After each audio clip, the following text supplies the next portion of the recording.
Hi friends, అందరికీ good morning అండి. అందరూ బాగున్నారా? మీలో ఎంతమందికి వెజ్తో నాన్ వెజ్ కర్రీ చేయొచ్చని తెలుసు?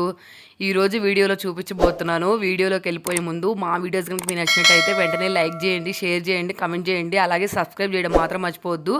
అందరు వీడియోస్ చూస్తున్నారు కానీ ఎవరు సబ్స్క్రైబ్ చేసుకోవట్లేదు. వీడియో నచ్చితే వెంటనే సబ్స్క్రైబ్ చేసుకోండి. ఈ కర్రీ అయితే మీరు ఎగ్జాక్ట్గా నాన్ వెజ్ కర్రీ తిన్న ఫీలింగ్ అయితే తెప్పిస్తుంది. ఇప్పుడు వీడియో స్టార్ట్ చేసేద్దాము. ఫస్ట్ ఒక అట్టికాయనైతే తీసుకుంటున్నాను నేను. ఒక్క అట్టికాయతో ఒక ఫుల్ రెసిపీ అయితే చేసుకోవచ్చు, చాలా బాగుంటుంది. వీటిని బాగా నీట్గా అట్టికాయకి పీల్ తీసేసుకొని దీన్ని ఎగ్జాక్ట్గా మనం చేపల కూరకి ముక్కల్ని ఎలా కట్ చేసుకుంటామో లావుగా అట్లా అయితే కట్ చేసుకోవాలి. ఈ రెసిపీ అయితే నేను మా రిలేటివ్స్ వాళ్ళ ఫంక్షన్లో రాగి సంకటి కాంబినేషన్గా అయితే తిన్నాను. ఈ రెసిపీ ఏంటో తెలుసుకోవడానికి నాకు పావుగంట టైం పట్టింది.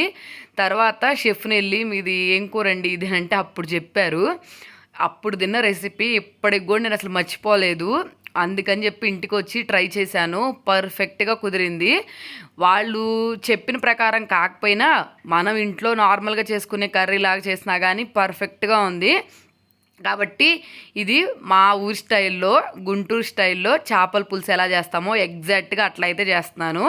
చూడండి, ఫస్ట్ మనము అట్టికాయని పీల్ తీసేసుకొని కట్ చేసుకొని ముక్కలుగా, లావు ముక్కలుగా ఎగ్జాక్ట్గా చేపకి సైడ్ హోల్ ఎట్లా ఉంటుందో అట్లా అయితే పెట్టుకొని వీటిని బ్లాక్ కలర్ వచ్చేస్తుంది కదా, కాబట్టి పసుపు ఉప్పు వేసిన నీళ్ళలో అయితే వేస్తున్నాను. నెక్స్ట్ మనం చేపలు మ్యాగ్నేట్ చేస్తాం కదా ఫస్ట్, అట్లాగే వీటిని కూడా కొంచెం ప్లేట్ తీసుకొని ఒకటి ఉప్పు కారము అలాగే పసుపు ఈ మూడు వేసుకొని మ్యాగ్నేట్ చేసుకొని పక్కన పెట్టుకోవాలి. వీటి వల్ల ముక్కలు సప్పగా ఉండకుండా కొంచెం ఉప్పు కారం పీల్చుకొని టేస్ట్ కొంచెం డిఫరెంట్గా అనిపిస్తుంది. కాబట్టి నేను ఏం చేశానంటే వీటన్నిటిని మ్యాగ్నేట్ చేసుకొని ముందుగా ఒక 15 మినిట్స్ మనం రెసిపీ కావాల్సినవన్నీ కట్ చేసుకునే ముందు ఇలా చేసుకొని పెట్టుకున్నామంటే మనం అన్నీ కట్ చేసుకున్న తర్వాతకి ఇది మ్యాగ్నేట్ అయిపోతుంది. కాబట్టి నేను వాటర్ ఏం యాడ్ చేయలేదు. ఫస్ట్ ఉప్పు పసుపు కారం యాడ్ చేశాను. నెక్స్ట్ ఈ అరటికాయ ముక్కల్ని మనం వాటర్లో నానబెట్టుకున్నాం కదా, ఆటోమేటిక్గా తడి ఉంటుంది కదా, కాబట్టి మనము దీంట్లో వాటర్ కూడా యాడ్ చేయాల్సిన పని ఉండదు. ఇంగ్రీడియంట్స్ అంతా బాగా మిక్స్ చేసేసుకొని మనం దీన్ని ఒక 15 మినిట్స్ మ్యాగ్నేట్ చేసుకొని పక్కన పెట్టుకోవాలి. ఈ చేపల కర్రీ అయితే, వెజ్ చేపల కర్రీ అయితే మీరు అస్సలు టేస్ట్ చూస్తే దీన్ని వదిలిపెట్టరు. ఎవరైనా నాన్ వెజ్ తినకుండా ప్యూర్ వెజ్ వాళ్ళు ఎవరైనా ఉంటే వాళ్ళు చేపల పులుసు బదులు ఈ రెసిపీ చేసుకుంటే వాళ్ళు ఎగ్జాక్ట్గా చేపల పులుసు తిన్న ఫీలింగ్ అయితే వచ్చేస్తుంది. చాలా బాగుంటుంది. నెక్స్ట్ అవి మ్యాగ్నేట్ చేసుకొని పక్కన పెట్టుకొని ఒక నిమ్మకాయ సైజ్ అంత చింతపండు తీసుకొని దాంట్లో వాటర్ పోసుకొని నేను వాష్ చేసుకుంటున్నాను. ఫస్ట్ ఒకసారి వాష్ చేసుకొని ఆ నీళ్ళన్నీ తీసేసి నెక్స్ట్ దీన్ని నానబెట్టుకుంటున్నాను. ఇవి కూడా మ్యాగ్నేట్ చేసుకొని పక్కన పెట్టుకుంటున్నాను. మెయిన్ చేపల కూరకి మనకి మసాలా కావాలి కదా, ఆ మసాలా కోసం నేనైతే కొన్ని ఇంగ్రీడియంట్స్ అయితే తీసుకుంటున్నాను. ఫస్ట్ జార్ తీసుకొని దాంట్లోకి సన్నగా కట్ చేసిన ఎండు కొబ్బరి ఉంటుంది కదా, ఎండు కొబ్బరి యాడ్ చేసుకుంటున్నాను. నెక్స్ట్ చిన్న ముక్క అల్లం ముక్క కడిగి చిన్న ముక్కలుగా కట్ చేసుకున్న అల్లము. నెక్స్ట్ అలాగే ఒక 5-6 వెల్లుల్లి రెబ్బలు ఉంటాయి కదా, అవి 2 యాలుక్కాయలు. నెక్స్ట్ అలాగే కొన్ని బాదం పప్పు, మీరు కావాలనుకుంటే జీడిపప్పు కూడా యాడ్ చేసుకోవచ్చు, పేస్ట్ థిక్గా వస్తుంది. నెక్స్ట్ నువ్వులు, 1 టేబుల్ స్పూన్ నువ్వులు అయితే యాడ్ చేసుకుంటున్నాను. నెక్స్ట్ అలాగే చిన్న ముక్క చెక్క, నెక్స్ట్ అలాగే 2 లవంగాలు. మీరు ఇంతకన్నా ఎక్కువ మసాలా వేసారంటే మాత్రం మసాలా ఎక్కువ హెవీ అయిపోతుంది కర్రీకి, కాబట్టి నేను లిమిటెడ్ క్వాంటిటీతో అయితే తీసుకుంటున్నాను. మీరు కూడా ఎగ్జాక్ట్గా ఈ క్వాంటిటీతో వాడుకున్నారంటే మనం చికెను మటను ఏ కర్రీ అయినా ఎక్కువ స్పైస్ లేకుండా నార్మల్గా అయితే తీసుకోవచ్చు. కాబట్టి ప్యూర్ పేస్ట్ లాగా చేస్తాను వాటర్ వేసేసి. నెక్స్ట్ ఒక బాండీ తీసుకొని మనం చేపల కూర చేస్తున్నాం కదా, కాబట్టి వెడల్పుగా ఉన్న కడాయి అయితే తీసుకుంటున్నాను నేను. దాంట్లోకి సరిపడినంత ఆయిల్ అయితే వేసుకుంటున్నాను.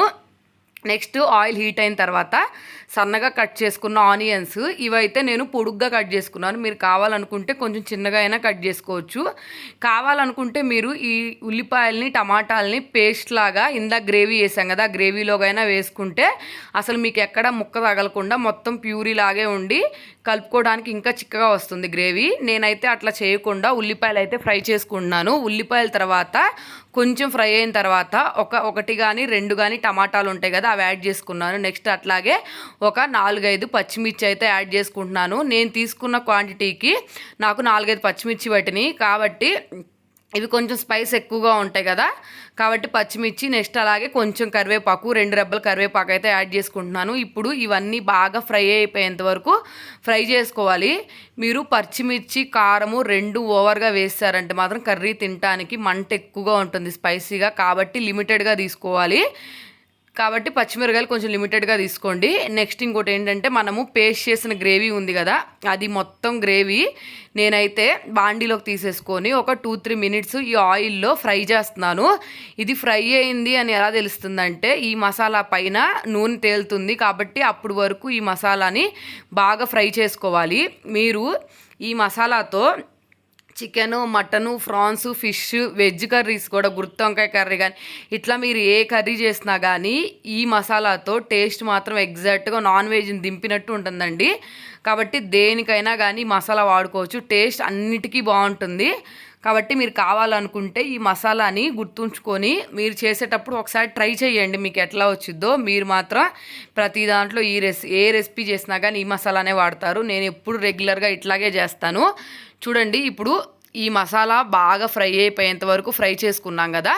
నెక్స్ట్ మనం అరటికాయ ముక్కల్ని కట్ చేసుకొని మ్యాగ్నేట్ చేసుకొని పక్కన పెట్టుకున్నాం కదా. ఇప్పుడు ఆ అరటికాయ ముక్కల్ని అన్నిటినీ ఒకదాని తర్వాత ఒకటి లైన్గా పేర్చుకోవాలి. కొంచెము పచ్చివాసన అనేది పోవాలి ఈ అరటికాయలో, అందుకని చెప్పి ముందు నేను అరటికాయలు అయితే వేసుకొని ఫ్రై చేసుకుంటున్నాను. మీకు చూస్తుంటే ఈ రెసిపీ అచ్చం చేపల కూరని చూస్తున్నట్టే ఉంది కదండి. నాకైతే చేసేటప్పుడే నోరు ఊరిపోయింది. టేస్ట్ అయితే మాత్రం సూపర్ అంటే సూపర్ వచ్చింది. ఒక్కసారి ట్రై చేయండి. ట్రై చేసి మీరు ఎట్లా వచ్చింది ఏంటని చెప్పి కింద కమెంట్ సెక్షన్లో కమెంట్ చేయడం మాత్రం మర్చిపోవద్దు. మీ ఫ్రెండ్స్కి ఎవరికైనా ఇది చేపల కూర అని చెప్తే ఈజీగా నమ్మేస్తారు వాళ్ళు టేస్ట్ చూసిన తర్వాత కానీ వాళ్ళకి అర్థం కాదు ఇది అది అరటికాయ అని చెప్పి. కాబట్టి చూడండి, ఇప్పుడు అరటికాయలు కొంచెం వేసిన తర్వాత కాసేపటి తర్వాత ఇట్లా తిప్పుకొని నేను ఒక 2-3 మినిట్స్ లో ఫ్లేమ్లో పెట్టుకొని అరటికాయలో పచ్చివాసన పోయేంత వరకు ఫ్రై చేసుకుంటున్నాను. ఇంకోటి గుర్తుంచుకోవాల్సిన విషయం ఏంటంటే మనము అరటికాయలకి ఉప్పు, కారం, పసుపు యాడ్ చేసుకున్నాం కదా. మీరు తర్వాత కర్రీలో యాడ్ చేసుకునేటప్పుడు ఎక్కువ కాకుండా నార్మల్ క్వాంటిటీలో అయితే యాడ్ చేసుకోవాలి. నెక్స్ట్ ఇవి కొంచెం ఫ్రై అయిన తర్వాత చింతపండు గ్రేవీ ఉంటుంది కదా, ఇందాక మనం నానబెట్టుకున్నాం కదా, దాంట్లో వాటర్ తీసేసి ఇట్లాగా చింతపండు గుజ్జు అయితే 2 టైమ్స్ అయితే పోసుకోవాలి. పులుపు బాగా వస్తుంది. చేపల కూరలో ఎట్లా ఉంటుందో అట్లాగే ఉంటుంది.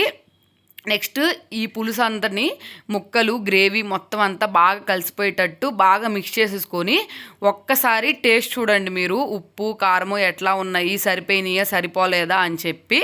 నాకైతే కొంచెం సరిపోలేదు అనిపించింది. అందుకని చెప్పి నేనేం చేస్తున్నా అంటే ఉప్పు, కారము యాడ్ చేసుకుంటున్నాను. లైట్గా కొంచెం పసుపు. మేమైతే కారము అట్లాగే పచ్చళ్ళు సేల్ చేస్తున్నామండి. కింద డిస్క్రిప్షన్లో నెంబర్ ఇస్తాను, మీరు కావాలనుకుంటే ఒక్కసారి కాల్ చేసి మీరు ఆర్డర్ని ప్లేస్ చేసుకోవచ్చు. మాదైతే ఫుల్ స్పైసీగా ఉంటుంది కారము, అందుకని చెప్పి నేను 1-2 టైమ్స్ చూసుకొని యాడ్ చేసుకుంటాను. చాలా బాగుంటుందండి కారం అయితే మాత్రం. కలర్ మాత్రం రెడ్ కలర్లో ఉంటుంది. నెక్స్ట్ ఉప్పు, కారము, పసుపు వేసిన తర్వాత కొంచెం గరం మసాలా, ఇది హోమ్ మేడ్ గరం మసాలా. మీకు ఏం కావాలన్నా కానీ కింద డిస్క్రిప్షన్లో లింక్స్ అయితే మన నెంబర్ ఉంటుంది, ఒకసారి కాల్ చేసి ఆర్డర్ ప్లేస్ చేసుకోండి. ఇవి మొత్తం బాగా కలిసిపోయేటట్టు కలుపుకొని ఉప్పు, కారం అవన్నీ అడ్జస్ట్ అయినాయా లేదా అన్న సంగతి చూసుకోండి. ఒక్కసారి కొంచెం లైట్గా టీ గ్లాస్తో వాటర్ అయితే పోసేసుకొని ఇది హై ఫ్లేమ్లో పెట్టుకోండి. ఒక 6-7 మినిట్స్ హై ఫ్లేమ్లో, ఒక 6-7 మినిట్స్ లో ఫ్లేమ్లో పెట్టుకున్నామంటే ఈ కర్రీ అయితే చాలా బాగా ప్రిపేర్ అవుతుందండి. మీరు ఈ కర్రీ వండేంతసేపు ఇల్లంతా నాన్ వెజ్ కర్రీ స్మెల్ వచ్చేస్తుంది అన్నమాట. చాలా బాగుంటుంది. కార్తీక మాసంలో కానీ లేదంటే నాన్ వెజ్ అసలు పర్మనెంట్గా తిన్నవాళ్ళు ఎవరైనా ఉంటే వాళ్ళు నాన్ వెజ్ ప్లేస్లో ఈ రెసిపీని ప్లేస్ చేసుకుంటే చాలు.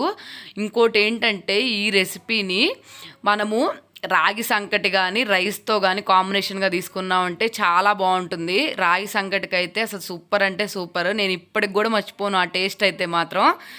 చాలా బాగుంటుంది. ఎగ్జాక్ట్గా ఫిష్ కర్రీ ఎట్లా అయితే వచ్చిందో అట్లాగే వచ్చింది కదా. అట్లాగా లో ఫ్లేమ్లో మనము ఎంత గ్రేవీ కావాలి అనేది చూసుకొని దాన్ని బట్టి చేసుకోవాలండి.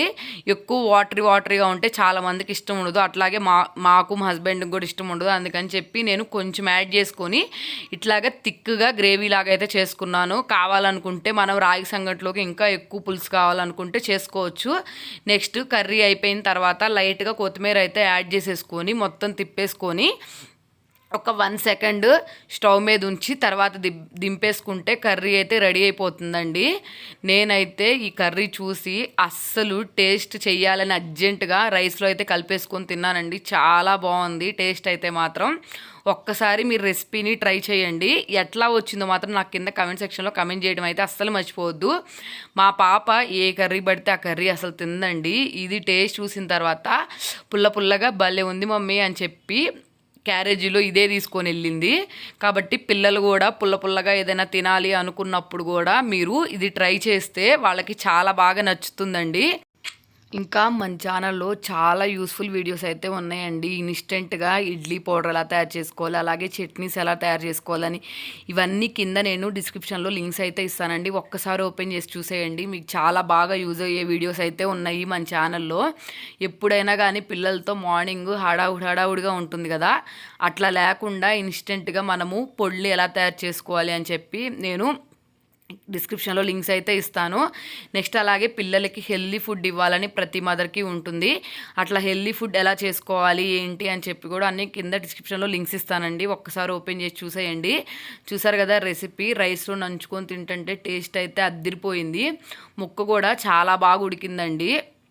మీరు ఇంకా కావాలనుకుంటే ఇంకొంచెం సేపు ఎక్కువ ఉంచుకుంటే సరిపోతుంది ఉడకకపోతే నేను చెప్పిన టయానికి. నెక్స్ట్ ఇంకోటి ఏంటంటే సన్నగా కట్ చేసుకోవాలి ముక్కలు అనుకుంటే మీరు ఇంకా సన్నగా కట్ చేసుకుంటే ఇంకా తొందరగా కుక్ అవుతుంది. కాబట్టి నేను మీడియంలో కట్ చేశాను ముక్కలు, అరటికాయ ముక్కలు. కాబట్టి మీకు ఎలా కావాలనుకుంటే అట్లా చేసుకోండి. మీకు వీడియో నచ్చితే లైక్ చేయండి, షేర్ చేయండి, కామెంట్ చేయండి, సబ్స్క్రైబ్ చేయడం మాత్రం మర్చిపోవద్దు.